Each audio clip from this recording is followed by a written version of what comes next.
garbinus namus kalėdomis. Tai sveikinu nuoširdžiausiai ir aš džiaugiuosi, kad Kalėdų senelis važiuodamas per visą Lietuvą. Mes su sūnum paskaičiavom, kad jūs per sekundę turite 800 vaikų, nuvežtumėte likimo nuskriaustiems vaikams ir įteiktumėte jas, bet ir kartu išdalintumėte daug.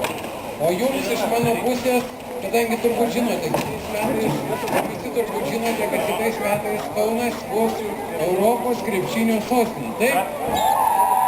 Ir rugsėjo mėnesį čia vyks Europos čempionato finalai, kuriuos tikime žais ir Lietuvos rinktinė. Tai Kalėdų senelė, aš tikiuosi, kad jūs taip pat priminsite vaikams, kaip verta ruoštis. Įžiebė eglutę!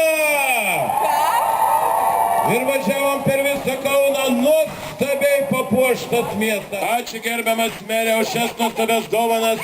Šiemet kaip tik ir ruošėmės kitiems metams, kad bus krepšinio čempionatas Lietuvoje. Na, o mūsų likimo nuskriausti vaikai tikriausiai gaus šias dovanas. Mes sutikom šeštadienį, kartu pilstėm Valdos Ungnos sriubą. Tai bendravome, jisai sakė perduoti visiems kauniečiams kuo geriausius linkėjimus, tai to pačiu nuo visų kauniečių perduokite poniai Almai linkėjimus. Ačiū labai. Nu dabar ar yra kas nors iš mamų unijos? Ar yra karavanas? Labai laukime iš jūsų gražių žodžių. Tai laba diena visiems ir tikrai labdaros ir paramos fondas Mamų unija dėkoja visiems ir karavanai, kad atvežė vaikam dovanį. Padarom truputėlį vietos, atsisveikinam su meru.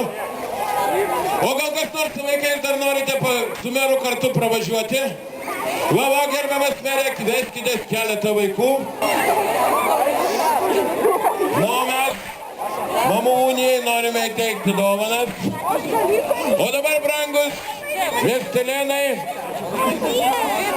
kur mūsų Mamų unija? Va, mamos ir unija, va jums dovanų. Nuo ponios Almos Adamkienės labdaros ir paramos fondo. Čia viskas jums. Labai dar kartą ačiū. Važiuok. Dar kviečiame prie mikrofono Laisvės verslininkų bendruomenės pirmininką poną Gintarą. Gintautą. Ponas Gintautą, esat laba diena, ponas Gintautą. Mes irgi linkime ir norime, kad mūsų